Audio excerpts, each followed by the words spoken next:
तो जैसा कि हमने पिछले चैप्टर में देखा था, हमारी प्रिंसेस यूरा अपने पति प्रिंस तारिक के साथ उसके कंट्री जिपिंग के लिए निकल पड़ती है और बीच रास्ते में उसकी प्रिंस तारिक के साथ छोटी मोटी नोकझोंक भी होती है। उसके बाद तो यूरा प्रिंस तारिक को बाहर चले जाने के लिए कह देती है। तो अब उसके आगे से प्रिंस तारिक के जाते ही यूरा कैरेज में आराम से लेटते हुए कहती है, अंततः मुझे शांति मिली। एमिली, जल्दी मेरी सारी चीजें बाहर निकालो। एमिली भी वो बॉक्स निकालती है जो प्रीमियर यूरा को देना चाहता था, जिसे रेनाल्ड लेकर आया। उसके अंदर इतना हीरा मोती देख यूरा खुशी से कहती है, ओह लगता है कि प्रीमियर के पास ढेर सारा पैसा है और अब वो मेरे लिए रो रहा है। ये देखते हुए एमिली को भी हंसी आ जाती है। उसके बाद तो यूरा उसे धमकाते हुए कहती है, अगर तुम और हंसी ना तो मैं तुम्हें बाहर फेंक दूंगी हाथी का खाना बनने के लिए।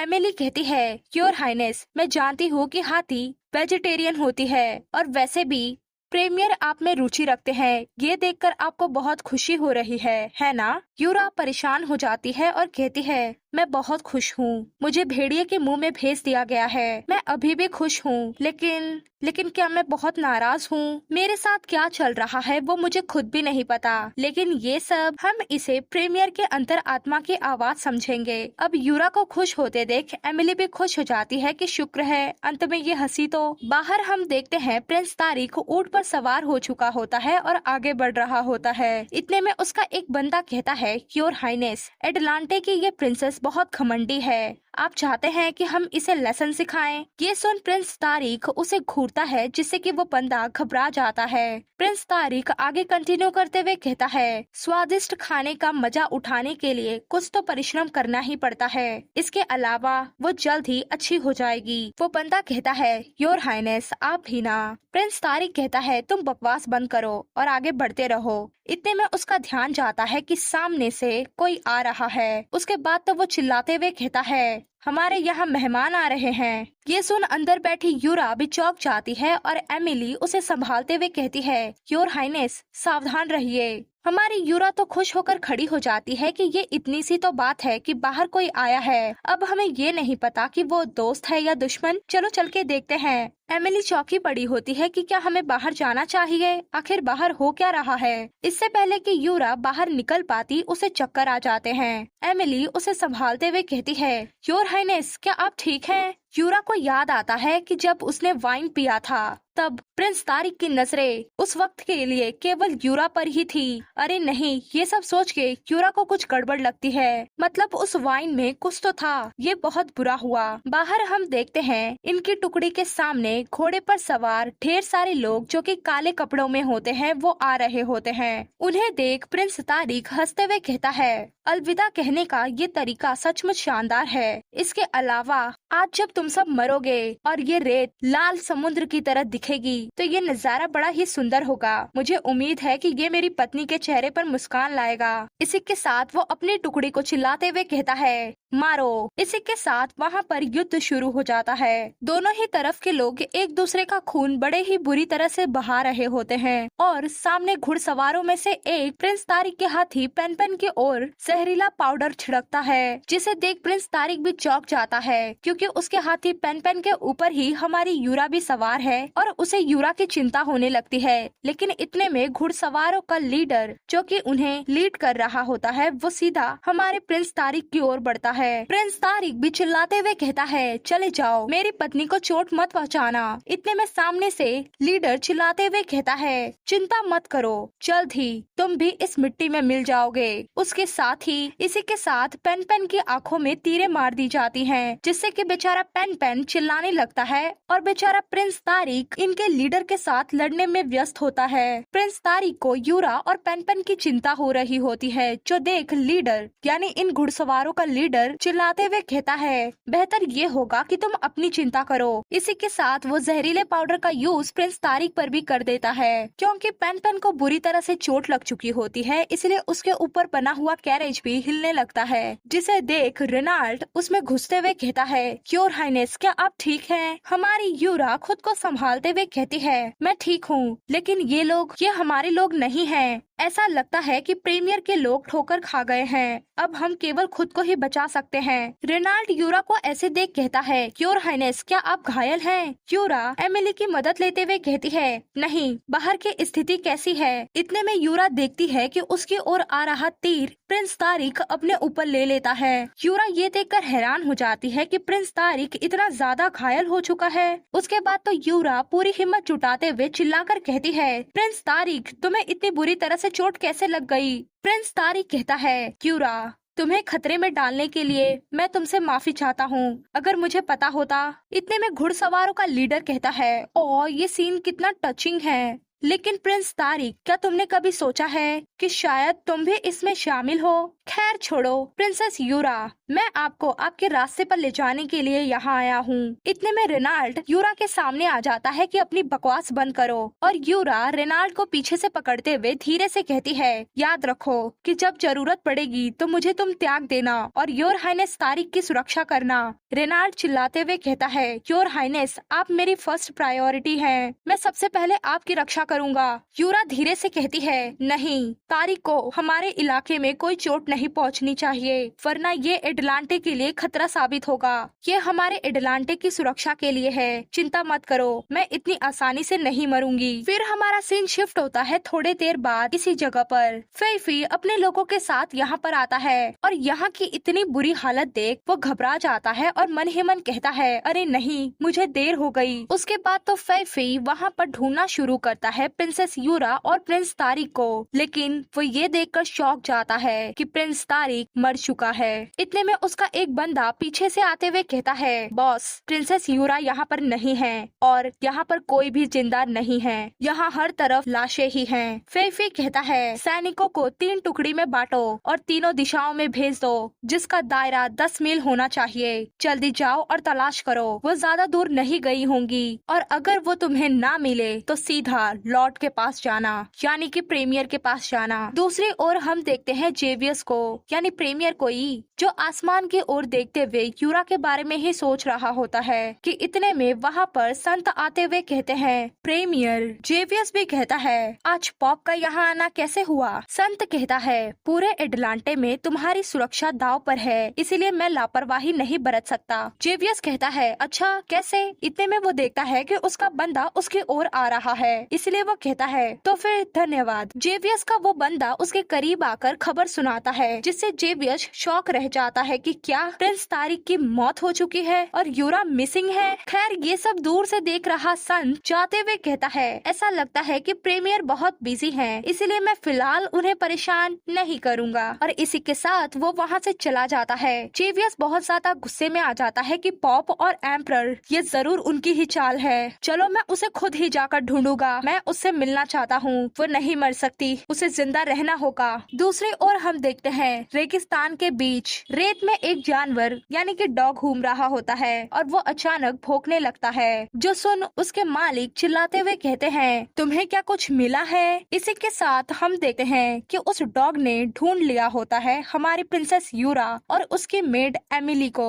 नेक्स्ट सीन में हम देखते हैं कोई कहता है, ग्रुप ए स्टेज पर जाने के लिए तैयार है, डिवाइस भी तैयार है, सॉन्ग भी रेडी है। ओह कैप्टन आ रहे हैं, कैप्टन डांस प्रैक्टिस के लिए रेडी हैं। इसी बीच यूरा भी कहती है, मैं कहाँ हूँ? Dance practice? हाँ मुझे भी डांस प्रैक्टिस करनी है। एक क्रूर प्रिंसेस, एटलांटे, वो रेगिस्तान, स्वॉर्ड और प्रिंस तारिक नहीं। इसी के साथ चिल्लाते हुए हमारी यूरा उठ जाती है। असल में ये सब यूरा का बुरा सपना था। यूरा को उठते देख एमिली रोते हुए कहती है, योर हाइनेस अंततः आप जाग गयी। पसीने से तरबतर यूरा कहती है, एमिली हम। इतने में उसके पास एक लड़की बैठी होती है जो कि उसे पानी ऑफर करते हुए कहती है, तुम हमारी डांस कंपनी की कार में हो। यूरा भी चौंक जाती है और पानी लेकर कहती है, थैंक यू। वो लड़की आगे कंटिन्यू करती है कि मेरा नाम कैरी है और मैं वंडरिंग डांस कंपनी की डांसर हूँ। तुम निश्चित रहो, हम बस एक दूसरे की मदद करते हैं। इतने में बाहर से कोई कहता है, कैरी क्या वो दोनों लड़कियां जाग गई हैं? समय रहते चलो, हमें यहाँ पर कैंप लगाना होगा और आराम भी तो करना है। कैरी भी कहती है, ठीक है अच्छी बात है, चलो फिर मैं भी आती हूँ कैंप की तैयारी करने के लिए। वैसे तुम दोनों तुम अभी अभी जागी हो तो आराम करो। ऐसा कहते हुए कैरी बाहर निकल जाती है। कैरी के बाहर जाते ही वहाँ पर शांति छा जाती है। उसके बाद तो यूरा उस शांति को तोड़ते हुए पूछती है कि क्या प्रिंस तारिक मर गया। ये सुन एमिली रोते हुए हामी भरती है। जो सुन यूरा को भी रोना आ जाता है और वो खुद के चेहरे को ढकते हुए कहती है, मैंने उसे मार डाला, ये सब मेरी गलती है। अगर मैं ऐसी ना होती, अगर मैं इन सब में होती ही नहीं, तो भले ही वे लोग उसका पीछा करते, लेकिन वो अपनी स्किल के दम पर नहीं मरता। यूरा को इतनी बुरी तरह से टूटते देख एमिली उसे संभालते हुए कहती है, नहीं नहीं योर हाइनेस, आपने तो लॉर्ड रेनाल्ड से कहा था उन्हें वहाँ से ले जाने के लिए। यूरा रोते हुए कहती है, लेकिन वो वापस आ गया और उसने मेरे लिए उस तलवार को रोक दिया। असल में तो मैं ही वो हूँ जिसे मर जाना चाहिए था। नहीं, मुझे तो बहुत पहले ही मर जाना चाहिए था। अगर ये मेरे अपने जीवन के लिए नहीं होता तो मैं पहले से ही तय इतिहास की दिशा को नहीं बदलती। ये सब मेरे कारण हो रहा है, वो मेरे कारण मर गया और तुम भी आज इस रेगिस्तान में खो गई हो, सिर्फ और सिर्फ मेरे कारण। एमिली चिल्लाते हुए कहती है, नहीं योर हाइनेस, मेरी ओर देखिए, अगर आप नहीं होती तो मैं भी आज जिंदा नहीं होती। मुझे नहीं समझ में आ रहा कि आप किस इतिहास के बारे में बात कर रही हो और कौन सी दिशा में जा रही हो। मेरे लिए तो आप बहुत ही महान हो। आपके खिलाफ जाने के बावजूद भी, आपको नाराज करने के बावजूद भी आपने मुझे नहीं मारा और आपने लॉर्ड रेनाल्ड को भी बचाया। आपने एक थिएटर भी खोला और अनगिनत पीड़ित लोगों को भी बचाया। भले ही आप इस बार अपने रिश्तेदारों से उलझकर यहाँ पहुँच चुकी हो, लेकिन फिर भी एटलांटे को विदेशी मामलों के आक्रमण से बचाने की कोशिश ही कर रही थी। इतनी मुसीबत में फंसने के बावजूद भी आपने केवल एटलांटे का सोचा। आपने जिपिंग कंट्री के प्रिंस तारिक के बारे में सोचा। ये सब सुन यूरा भी अपना चेहरा उठाती है। एमिली उसे और भी ज्यादा मोटिवेट करते हुए कहती है, ये आप नहीं हैं, ये तो वो बुरे लोग हैं जो अपनी वासना के लालच में पड़कर आपका पीछा कर रहे हैं। एमिली के मुंह से ये सब सुन यूरा को और भी ज्यादा रोना आने लगता है और वो गिल्टी फील करते हुए मन ही मन कहती है, तुम जो कुछ भी कह रही हो एमिली, वो सब भले ही मैंने किया, लेकिन उस सब में भी मेरा अपना स्वार्थ था। मुझे जिंदा रहना था, इसीलिए मैंने इतनी सारी अच्छी चीजें की। इतने में बाहर से कैरी चिल्लाते हुए कहती है, आप दोनों खाना खाने के लिए नीचे आ सकते हो। ये सुन यूरा अपने आंसू को पोंछ लेती है और अपने फेस को ठीक करते हुए कहती है, इसके बारे में हम बाद में बात करेंगे एमिली, अभी के लिए खाना खाने के लिए नीचे चलते हैं। एमिली का बिना इंतजार किए ही यूरा उस कैरेज से बाहर निकल जाती है। पीछे से एमिली उसे उदासी भरी आंखों से देखते हुए मन ही मन कहती है, अब मैं क्या करूं? मुझे पता है कि आप बहुत दुखी हैं। काश कि इस समय प्रीमियर हमारे साथ होते।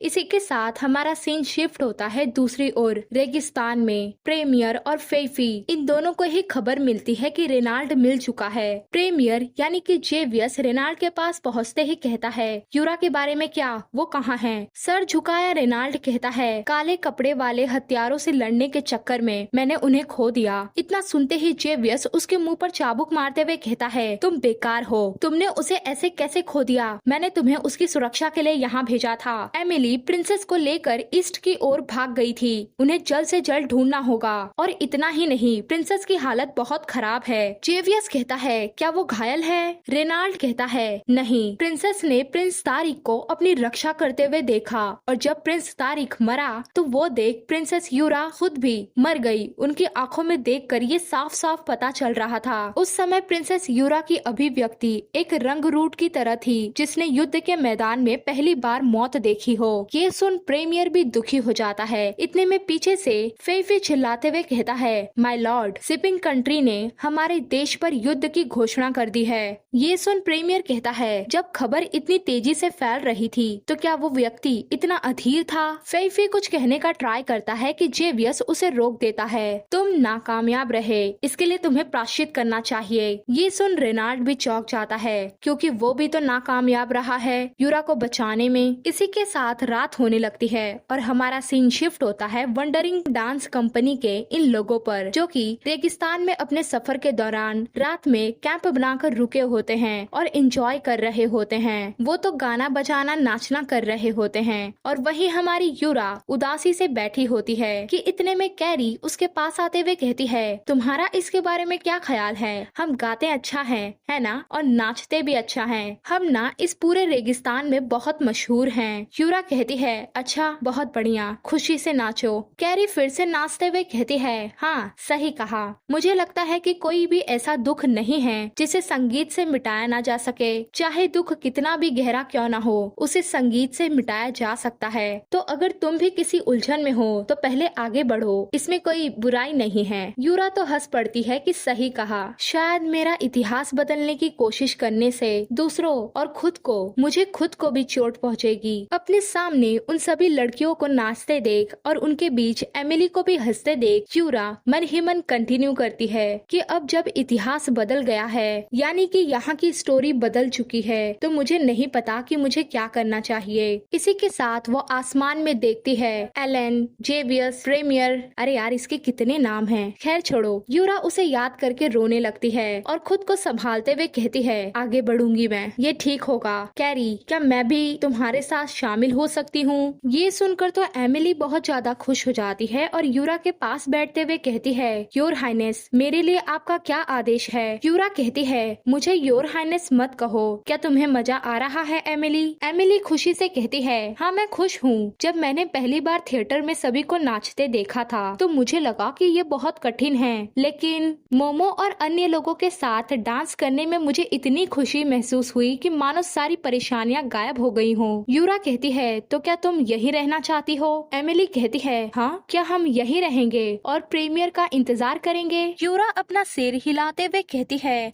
नहीं, मेरा मतलब है कि मैं कैरी के इस मंडली में शामिल हो गई हूँ और अब मैं वापस नहीं जाऊंगी। अब से मैं कोई प्रिंसेस यूरा नहीं, बल्कि मैं डांसर यूरा हूँ। एमिली, अब से तुम आजाद हो, तुम जहाँ चाहे वहाँ जा सकती हो। इसी के साथ हमारा सीन शिफ्ट होता है अगले दिन एक जगह पर जहाँ पर ढेर सारे लोग रुकते हैं, यानी कि वहाँ पर सफर के दौरान लोग आराम करने के लिए रुकते हैं और वहाँ पर ढेर सारे कारोबारी भी रुकते हैं, कंपनियां भी वहाँ पर ठहरती हैं। उस जगह पर काफी भीड़ भाड़ होती है और उन्हीं के बीच एक हट्टा कट्टा आदमी कहता है, क्या तुम यहाँ पर पहली बार आए हो? तुम पवन घाटी के ओएसिस में आ गए हो। यहाँ पर न केवल सबसे नई उत्पादन देखने को मिलती है, बल्कि दुनिया की सबसे सर्वश्रेष्ठ डांस कंपनियों को भी देखने का मौका मिलता है। उसके सामने वाला बंदा कहता है कि आपको इतना बढ़ा चढ़ाकर बताने की जरूरत नहीं है। वो हट्टा कट्टा आदमी उससे कहता है कि देखना ही विश्वास करना है और तुम इस पर विश्वास नहीं कर रहे, लेकिन बात सिर्फ इतनी है कि तुम इसे देखना ही नहीं चाहते। इतने में वो चौंक जाता है और कहता है, वो देखो, तुम बहुत लकी हो, वंडरिंग डांस कंपनी के लोग यहाँ पर आ रहे हैं। इसी के साथ हमें दिखाया जाता है डांस ट्रूप्स के बॉस हैरी को, जो कि कैरेज को चला रहा होता है और बाकी के सभी लोगों को भी लीड कर रहा होता है। उसी के कैरेज में से हमारी यूरा बाहर झांकती है कि हम कहाँ पहुँच गए। इतने में उस बंदे की नजर भी हमारी यूरा पर चली जाती है। इससे पहले कि वो बंदा कुछ कह पाता, यूरा वापस कैरेज के अंदर चली जाती है। अब डांस कंपनी के पूरे काफिले को आए देख वहाँ के लोग तो थोड़े पागल ही हो जाते हैं और चिल्लाते हुए कहते हैं, तुम बूढ़े आदमी, अंत में तुम आ ही गए। असल में ये लोग वंडरिंग डांस कंपनी के ब्यूटीफुल डांसर्स को देखना चाहते हैं, इसीलिए वो लोग कैरेज के पीछे भागना ही शुरू कर देते हैं कि कैरी, हमें तुम्हें देखना है। अब उनको इस तरह से पीछे आते देख हैरी अपना चाबुक पटकते हुए कहता है, तुम दुष्ट लोग, क्या तुम लोगों को मेरे साथ चाबुक खाना है? इतने में अंदर से कैरी कहती है, रुक जाओ हैरी, और चलो लड़कियों, इन लड़कों को चुप कराते हैं। ऐसा कहते हुए कैरी कैरेज से बाहर आ जाती है। बाहर आने के बाद कैरी अंगड़ाई लेते हुए कहती है,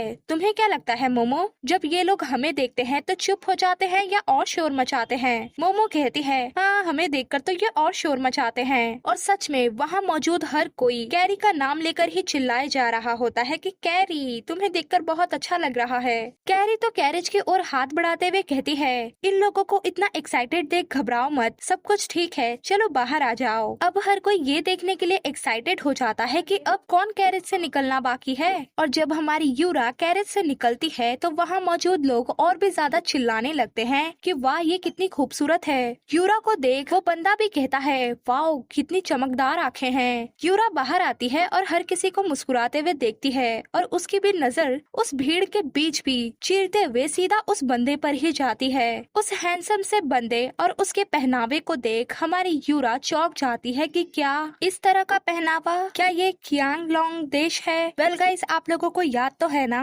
एपिसोड 7 में जब यूनिवर्सल कांग्रेस हुआ था जिसमें सारे देश के इम्पोर्टेंट मेंबर्स आए थे, तब क्यांगलोंग देश से कोई भी नहीं आया था। वेल नेक्स्ट सीन में हम देखते हैं कि रात हो चुकी होती है। वहीं पर रात के समय आग जलाकर ये लोग एंजॉय कर रहे होते हैं, यानी कि नाच गा रहे होते हैं। हमारी यूरा भी वहीं पर आराम से बैठकर ये सब देख रही होती है कि इतने में वो नोटिस करती है कि वो सुबह वाला बंदा अभी उसकी ओर ही आ रहा है। वो बंदा यूरा के करीब पहुंचकर कहता है, आपको परेशान करने के लिए माफी चाहता हूँ, मैं क्यांगलोंग किंगडम के कारवा का लुओ शांग हूँ। यूरा कहती है, ओह हेलो, मेरा नाम यूरा है, क्या आपको किसी चीज की जरूरत है? क्या आपको मुझसे कोई मदद चाहिए? लुओ शांग शर्माते हुए कहता है, मैंने आपको नाचते हुए नहीं देखा, तो मैं बस ये देखने आ गया कि कहीं आपको किसी मदद की जरूरत तो नहीं। ये सुन यूरा उसे हैरानी से देखती है। लुओ शांग तो शर्माए जा रहा होता है और उसे इतना ज्यादा शर्माते देख यूरा मुस्कुराते हुए कहती है, तुम विनम्र व्यक्ति लगते हो, लेकिन तुम्हारा मुझे अप्रोच करने का तरीका सचमुच बहुत बकवास है।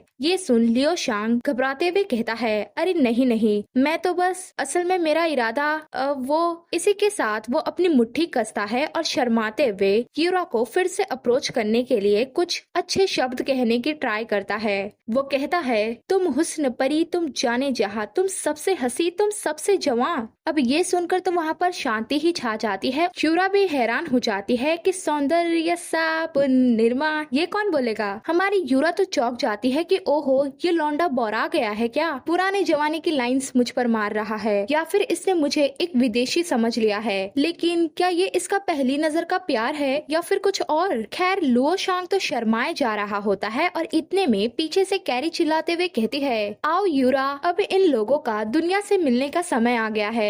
यूरा भी तुरंत खड़ी हो जाती है कि हाँ, मैं अभी आई। बेचारा लुओ शांग शर्माता रह जाता है कि इस लड़की ने तो मुझे कोई जवाब ही नहीं दिया। उसकी तो हिम्मत भी नहीं होती कि वो यूरा से कुछ पूछ सके। लेकिन इतने में यूरा खुद ही पलटते हुए कहती है, क्या तुम मुझे डांस करते हुए नहीं देखना चाहते? सुनो मेरी बात, अब मैं डांस करने जा रही हूँ, तो अपनी पलकें मत झपकाना। लुओ शांग तो हैरान रह जाता है और शर्मा रहा होता है और हमारी यूरा बीच में पहुँचते ही गाना गाना शुरू करती है और डांस भी। अब हमारी यूरा को इतनी खूबसूरती से नाचते देख बेचारा लुओ शांग उसके ऊपर फिदा ही हो जाता है और मन ही मन कहता है, ये तो सच में एक गॉडेस की तरह लगती है। उसके बाद तो वो इतना ज्यादा खुश हो जाता है कि तालियां ही बजाने लगता है। हमारी यूरा भी अपना डांस खत्म कर लेती है, जिससे सारी पब्लिक जोर जोर से चिल्लाने लगती है। यूरा वहाँ से जाने ही वाली होती है कि इतने में लुओ शांग उसका हाथ पकड़ लेता है और जब उसे रियलाइज होता है कि उसने ये क्या कर दिया, तो वो घबरा कर हाथ छोड़ देता है और माफी मांगने लगता है कि मेरा इरादा ऐसा नहीं था। यूरा वहाँ से जाते हुए कहती है, सब ठीक है, तो अब मैं जा रही हूँ, मुझे अकेला छोड़ दो। उसके बाद तो यूरा सीधा कैरेज में पहुँचती है, जहाँ पर कैरी उसे देखते हुए कहती है, क्या बात है, वो क्यांगलोंग का व्यापारी क्या तुम्हारे पसंद का नहीं है? यूरा बैठते हुए कहती है, अरे नहीं, ऐसा कुछ भी नहीं है। कैरी हंसते हुए कहती है, अरे शर्माओ मत, हमारे इस समूह में निजी जीवन पर कोई भी पाबंदी नहीं है। आखिरकार हम साल भर घूमते रहते हैं और हमारा कोई परिवार नहीं। ऐसे में एक आजाद और सहज जीवन जीना तो अच्छा ही होगा, इनफैक्ट अच्छा ही है। या फिर तुम भी ऐसा ही सोचती हो कि ये सब गलत है? यूरा कहती है, बिल्कुल नहीं, हर किसी को अपनी पसंद के साथ जीने का अधिकार है। ये सुन कैरी मुस्कुराती है और यूरा की ओर बढ़ते हुए कहती है, तो फिर क्यों ना मजा लिया जाए। मुझे लगता है कि यहाँ के बिजनेसमैन काफी ज्यादा खुश हैं हमारा डांस देखकर, तो इसके बाद क्यांगलोंग किंगडम चलेंगे, तुम्हारे पास बहुत टाइम है। यूरा कहती है, तुम इन बेकार की चीजों में मत उलझो। ये सुन कैरी कहती है, अच्छा ठीक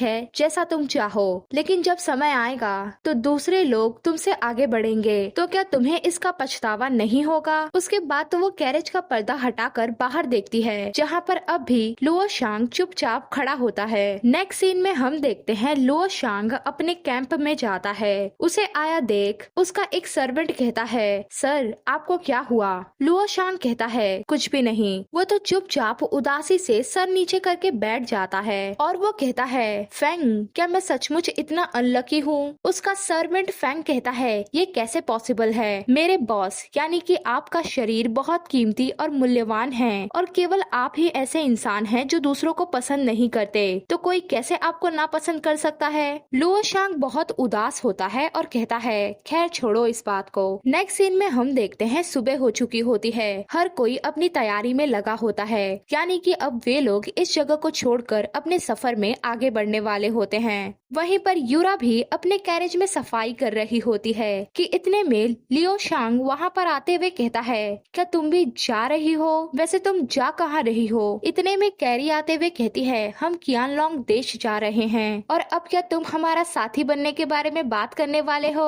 अगर तुम ऐसा चाहते हो तो जरूर। अब ये सुनकर शर्म के मारे लियो शांग फट पड़ता है और कुछ कह ही नहीं पाता। अब उसे ऐसे देख कैरी हंसते हुए कहती है, हे भगवान तुम कितने प्यारे हो, मुझे यकीन नहीं हो रहा कि तुम जैसा आदमी भी इस दुनिया में मौजूद है। यूरा कहती है, ठीक है कैरी बस करो अब, वैसे भी वो रेत से होकर जाएगा, उसे काफी प्रॉब्लम वैसे ही उठानी पड़ेगी। उसके बाद तो वो कहती है, कैरी का कोई मतलब नहीं है, ये बस मजाक कर रही थी। ये सुन लियो शांग शर्माते हुए कहता है, नहीं मैं तो यहाँ पर आपको इनवाइट करने आया हूँ। हाल ही में कियानलोंग देश का रास्ता आसान नहीं रहा, मैं अपने रक्षकों के साथ मिलकर आपकी देखभाल कर सकता हूँ। मेरा मतलब है कि आप सभी की कृपया मेरे साथ चलिए। अगर आप लोगों को भी वहीं जाना है तो। उसके बाद क्या था, ये वंडरिंग डांस कंपनी का ग्रुप व्यापारी लुओ शांग के ग्रुप के साथ जुड़ जाता है और वो दोनों ही साथ में आगे सफर करने लगते हैं। इसी बीच वे एक जगह पर आराम करने के लिए रुकते हैं, जहाँ पर ये दोनों ही ग्रुप थोड़ी थोड़ी दूरी पर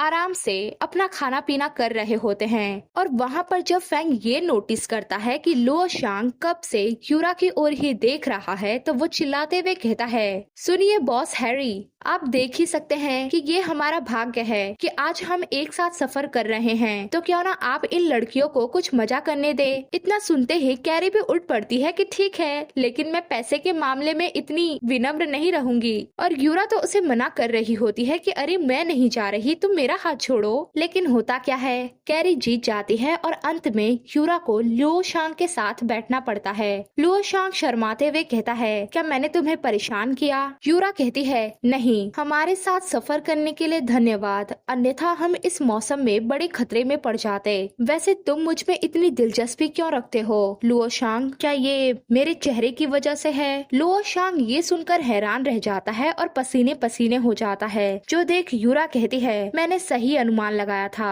तुम भी एक अश्लील व्यक्ति हो। ये सुन वो चिल्लाते हुए कहता है, बिल्कुल नहीं, तुम बहुत खूबसूरत हो, तुम तो देवताओं की भी देवी लगती हो, लेकिन मेरे मन में तुम्हारे बारे में कोई भी बुरे विचार नहीं है। मैं तो बस तुमसे दोस्ती करना चाहता हूँ। तुम शायद यकीन ना करो, लेकिन ये मेरी ईमानदारी है। ये सुन यूरा चुप हो जाती है और उसे देखते हुए कहती है, अच्छा तो फिर मैं ही क्यों? तुम्हारे लिए तो सिर्फ मैं एक विदेशी डांसर हूँ, तो तुम जैसा यंग मास्टर आखिर मुझसे दोस्ती करना क्यों चाहता है? तुम तो जेंटलमैन भी लगते हो। लुओ शांग कहता है, क्या जेंटलमैन? मैं तो एक पक्षी के अलावा कुछ नहीं हूँ जो पिंजरे से बाहर नहीं उड़ सकता। तुम खुश हो, तुम आजाद हो, तुम लंबी उड़ान भर सकती हो, मुझे सचमुच तुमसे जेलसी होती है। इसके अलावा यही एकमात्र चीज नहीं है जो मुझे तुम्हारी ओर आकर्षित करती है। ये तुम्हारी आंखें बिल्कुल मेरी तरह हैं। ये सुन यूरा चौंक जाती है कि क्या मैं एक डांसर हूँ तो मैं तुम्हारे समान कैसे हो सकती हूँ? लुओ शू एक तरफ उंगली दिखाते हुए कहता है, उस ओर कियांगलोंग देश है, उस देश में मेरा परिवार काफी बड़ा है और मैं अपने परिवार का एकमात्र लड़का हूँ। मेरे जन्म के कुछ टाइम बाद ही मेरे पिताजी की मृत्यु हो गई थी और मैं ही अपने परिवार का मुखिया बन गया। लेकिन चूंकि मैं छोटा था, इसलिए मेरे माँ ने घर का सारा जिम्मा उठा लिया। ये कहना कि मैं अपने घर का मालिक यानी मुखिया हूँ, असल में तो ये बस एक कहने भर की बात है। सच तो ये है कि मेरी माँ ही हर एक जिम्मेदारी संभालती है, हर एक चीज उनके अंडर ही है। और इसी साल मेरी माँ एक 7 साल के बच्चे को लेकर आई और इस तरह से मुझे उसे अपना रास्ता देना पड़ा। ये बात काफी मजाकिया लगती है कि मेरे पिता की मृत्यु तो 18 साल पहले ही हो गई थी और अभी उनका एक 7 साल का बच्चा है। इससे भी ज्यादा मजाकिया तो ये है कि सभी ने अपनी आंखें बंद कर ली है और हिरण को घोड़ा कहने वाली माँ के इस व्यवहार पर सहमति जता दी है। ये सुन यूरा भी चौंक जाती है और कहती है, क्या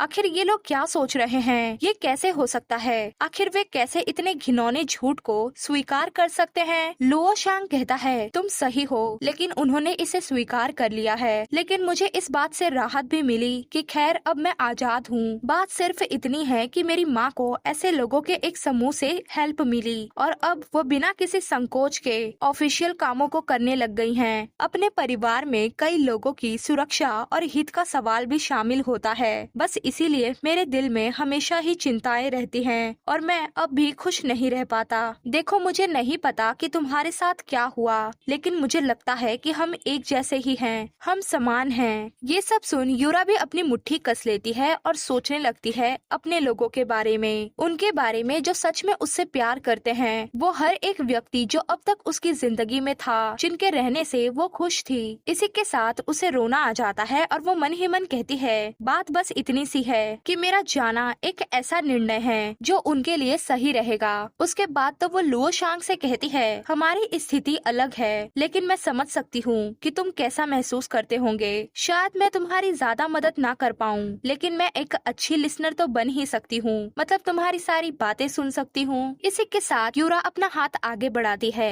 जाहिर है वो दोस्ती के लिए हामी भर रही है, लेकिन इस लुओ शांग को तो समझ ही नहीं आता और वो अपने कल्चर के हिसाब से हाथ जोड़ते हुए कहता है, धन्यवाद। यूरा का तो पोपट हो जाता है कि ओ हाँ, यहाँ पर तो ऐसे हाथ नहीं मिलाया जाता। उसके बाद भी वो भी उसके ही स्टाइल में हाथ जोड़ लेती है। तो इसी के साथ हमारा आज का ये एपिसोड यहीं पर कंप्लीट होता है। आप लोगों को आज का ये एपिसोड कैसा लगा कमेंट में बताइए, लाइक कीजिए, शेयर कीजिए और प्लीज सब्सक्राइब कर लीजिए।